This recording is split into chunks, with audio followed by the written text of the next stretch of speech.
हर कोई ये उम्मीद क्यों करता है कि बहन जी वहाँ पर जाएं। अब अगर मैं बात करूँ उत्तर प्रदेश की, क्या मोदी जी वहाँ पर मिलने गए?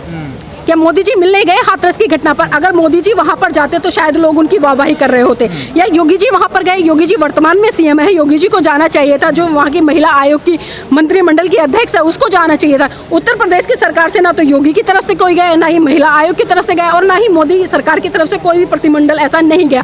तो जो लोग सत्ता में ही नहीं है उनसे बार बार सवाल क्यों बनते हैं? सत्ता में यूपी सरकार है, योगी जी हैं, आप सवाल करो योगी जी के यहाँ जाओ, उनका पुतला जलाओ, उनके पोस्टर जलाओ, उनके खिलाफ नारेबाजी करो, लेकिन हमारे लोग उनके खिलाफ नारेबाजी नहीं करेंगे। वो हमेशा बहन जी को टारगेट करते हैं, और बहन जी को टारगेट इसलिए करते हैं क्योंकि वो अच्छी तरह से जानते हैं कि आज जो बहन जी की एक छवि है वो पूरे भारत देश में नहीं बल्कि पूरे विश्व में एक आयरन लेडी के नाम से जानी जाती है। और बहन जी का शासनकाल सबने देखा है कि किस तरह से बहन जी का जब शासनकाल रहा था, वो जो लॉ एंड ऑर्डर था कितनी मजबूती के साथ में वहाँ पर चलता था, क्योंकि हर किसी, एक पुलिस कर्मचारी ले लो या किसी भी कर्मचारी को ले लो, बहन जी का खौफ उन लोगों के अंदर रहता था, क्योंकि जो उनका शासन था, जो एक अनुशासित शासन था, वो कहीं ना कहीं अपने आप में एक दमखम रखता था और बोलता था। अपने बहुजन समाज की बहन बेटियों को, युवाओं को घर से निकाल कर बाहर लाना पड़ेगा और उनको समझाना पड़ेगा कि आज जो आप जीवन जी रहे हैं अच्छा, वो किसी और की देन नहीं बल्कि आपके महान पुरुषों की देन है। अगर वो इतना संघर्ष, समर्पण, बलिदान आपके लिए नहीं करते तो शायद आप ये जीवन नहीं जी रहे होते।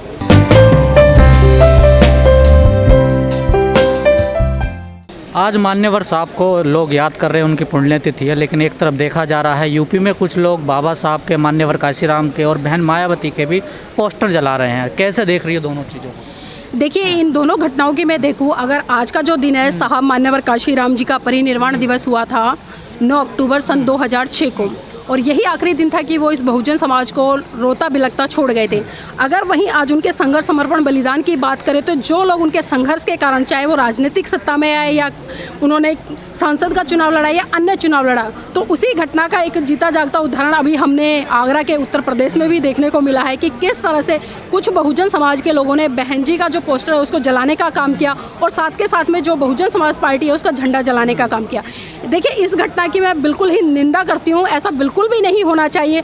और जो लोग इस तरह की घटनाओं को अंजाम दे रहे हैं तो हमें ये भी सोचना पड़ेगा कि वो लोग इस तरह की घटनाओं को अंजाम क्यों दे रहे हैं, क्योंकि हम साफ साफ देख रहे हैं कि आज उत्तर प्रदेश में उपचुनाव भी हैं, बिहार में भी चुनाव है, और उत्तर प्रदेश में 2022 में चुनाव होने जा रहे हैं विधानसभा के, हम अच्छी तरह से जानते हैं। और कहीं ना कहीं आज जो एक लोग नेतृत्व की तलाश कर रहे हैं कि हमारे नेतृत्व में हर कोई आए, और आज अपने चेहरे को चमकाने के लिए लोग इस तरह की जो घिनौनी घटनाएं हैं उनको अंजाम देने का काम करें। तो हमने देखा है उत्तर प्रदेश में कि किस तरह से, और खासकर मैं यहाँ पर उन महिलाओं को भी टारगेट करूँगी जो उस निंदनीय काम में उनके साथ में शामिल थी। आप एक महिला होकर एक महिलाओं की तस्वीर को जलाने का, और वो भी उस महिला को जिसका संघर्ष, समर्पण के कारण इस बहुजन समाज को एक, मैं कहूँगी कि कॉलर तान कर खड़े होने का, खड़े होकर बात करने का और एक स्वाभिमान से लड़ने का मौका मिला। आज उसी महिला के खिलाफ आप मतलब एक आंदोलन चला रहे हो और उसी महिला के पोस्टर, उसके पार्टी के झंडे जलाने का काम करते हो, तो वास्तव में बहुत ही निंदनीय घटना है। और जो लोग इस तरह की घटनाओं को अंजाम देते हैं वो सोचना पड़ेगा कि आखिर ये घटनाएं क्यों हो रही है और इनके पीछे क्या कारण है। अगर इनके कारणों में आक्रोश है, देखिए, ये लोगों में आक्रोश की आपने बात करी है, आक्रोश हो सकता है, आक्रोश कुछ अपने निजी स्वार्थों तक हो सकता है, क्योंकि बहुत सारे लोग आलोचना कर रहे हैं बहन जी की कि जो हाथरस में घटना घटी है बहन जी ने उस पर कितना मतलब संज्ञान में लिया। अगर मैं बात करूं यहाँ पर बहन जी ने उस घटना पर संज्ञान भी लिया है, और बहन जी के कुछ कार्यकर्ता है, उनकी मंडली भी वहाँ पर गई है, उनसे मिलके भी आए हैं। और ऐसा नहीं है कि बहन जी की नज़रों में कोई घटना नहीं आती है। अगर बहन जी पर आज लांछन लगाने का काम करें तो सबसे पहले जो लोग लांछन लगा रहे हैं उनको ये सोचना हुआ कि ना तो आज बहन जी सत्ता में काबिज है, और ना ही उत्तर प्रदेश में अगर वो सीएम होती है, किसी अन्य पद पे होती, तब हम उन पर उंगलियां लगाते तो हमारा उंगली उठाना जायज़ था। आज बहन जी सत्ता से बाहर है, लेकिन उसके बावजूद भी जो बहुजन समाज का बहुत भारी तबका है, मैं वो तबका कहूँगी जो बिल्कुल ही, मैं कहूँगी कि एक स्वार्थपूर्ण रवैये से होकर एक अपने निजी स्वार्थों के लिए इस तरह की घटनाओं को अंजाम दे रहा है। तो अगर आज सवाल बनता है तो हमें सत्ता में बैठे हुए लोगों से सवाल करना लाजमी है। जो व्यक्ति सत्ता में ही नहीं है आप उसको कटघरे में खड़ा कर रहे हो, तो ये तो मेरी दृष्टि से बिल्कुल गलत है। सत्ता में यूपी सरकार है, योगी जी हैं, आप सवाल करो योगी जी के यहाँ जाओ, उनका पुतला जलाओ, उनके पोस्टर जलाओ, उनके खिलाफ नारेबाजी करो, लेकिन हमारे लोग उनके खिलाफ नारेबाजी नहीं करेंगे। वो हमेशा बहन जी को टारगेट करते हैं, और बहन जी को टारगेट इसलिए करते हैं क्योंकि वो अच्छी तरह से जानते हैं कि आज जो बहन जी की एक छवि है वो पूरे भारत देश में नहीं बल्कि पूरे विश्व में एक आयरन लेडी के नाम से जानी जाती है। और बहन जी का शासनकाल सबने देखा है कि किस तरह से बहन जी का जब शासनकाल रहा था, वो जो लॉ एंड ऑर्डर था कितनी मजबूती के साथ में वहाँ पर चलता था, क्योंकि हर किसी, एक पुलिस कर्मचारी ले लो या किसी किसी भी कर्मचारी को ले ले, बहन जी का खौफ उन लोगों के अंदर रहता था, क्योंकि जो उनका शासन था, जो एक अनुशासित शासन था, वो कहीं ना कहीं अपने आप में एक दमखम रखता था और बोलता था। नहीं, आपने अभी हाथरस मामले की बात करी, आपको नहीं लगता कि बहन जी को वहाँ पर जाना चाहिए था? देखिए, हर कोई ये उम्मीद क्यों करता है कि बहन जी वहाँ पर जाएं। अब अगर मैं बात करूँ उत्तर प्रदेश की, क्या मोदी जी वहाँ पर मिलने गए? क्या मोदी जी मिलने गए हाथरस की घटना पर? अगर मोदी जी वहाँ पर जाते तो शायद लोग उनकी वाहवाही कर रहे होते। या योगी जी वहाँ पर गए, योगी जी वर्तमान में सीएम है, योगी जी को जाना चाहिए था। जो वहाँ की महिला आयोग की मंत्रिमंडल की अध्यक्ष है, उसको जाना चाहिए था। उत्तर प्रदेश की सरकार से ना तो योगी की तरफ से कोई गया, ना ही महिला आयोग की तरफ से गया, और ना ही मोदी सरकार की तरफ से कोई भी प्रतिमंडल ऐसा नहीं गया।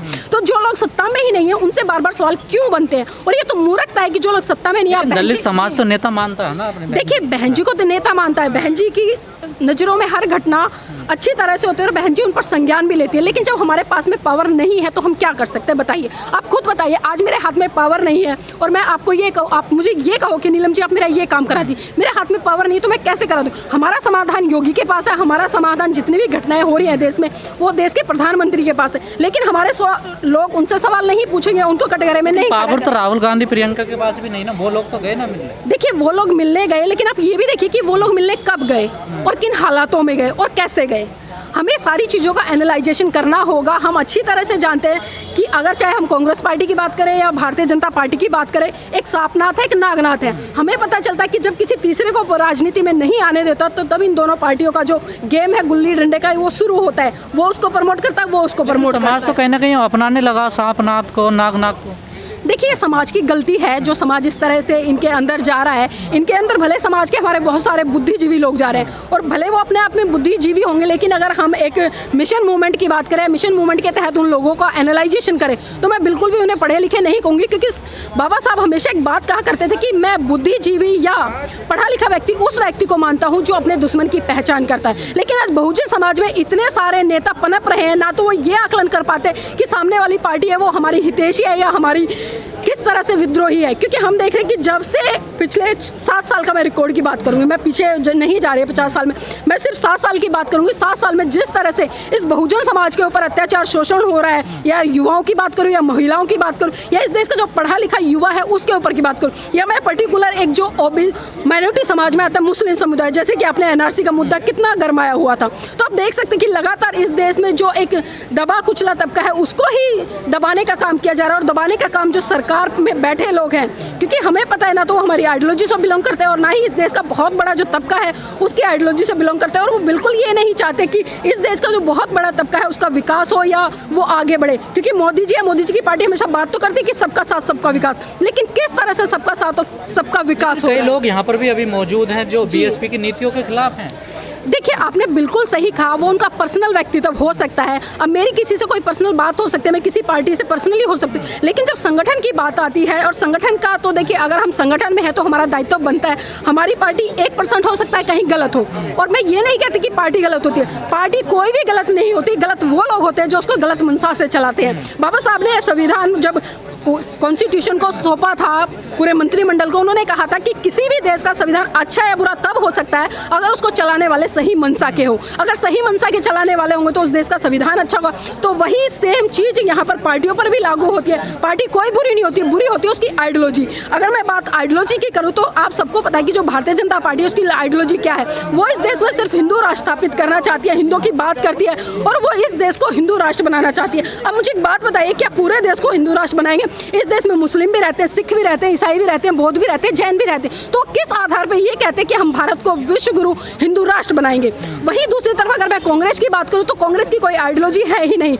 अगर मैं उसकी बात करूं तो अवसरवादी, जिधर अवसर होता है उधर ही वो लुढ़कने का काम करती है। अगर यहाँ पर मैं एक मजबूत आइडियोलॉजी की बात करूं तो बहुजन समाज पार्टी एक ऐसी पार्टी है जिसकी आइडियोलॉजी इतनी मजबूत है जो बात करती है समता मूलक समाज की स्थापना की। और समता मूलक, तो सहमत होंगे कि संगठन कमजोर तो हुआ है? हाँ बिल्कुल, देखिए इसमें कोई दो राय नहीं है कि संगठन कमजोर हुआ। और संगठन कमजोर होने के भी बहुत सारे कारण हैं, जैसा कि मैंने कहा कि व्यक्तियों के निजी स्वार्थ। अभी हमने वर्तमान में देखा है बहुत सारे लोगों को पार्टी ने ऐसे लोगों को टिकट दिया जो बिल्कुल जमीन पे थे, जिन्हें कोई जानता भी नहीं था और विधानसभा का चुनाव लड़वाए। लेकिन हमने देखा कि वो लोग चुनाव लड़ने के बाद जब चुनाव हार गए तो दूसरी पार्टियों में जा रहे हैं।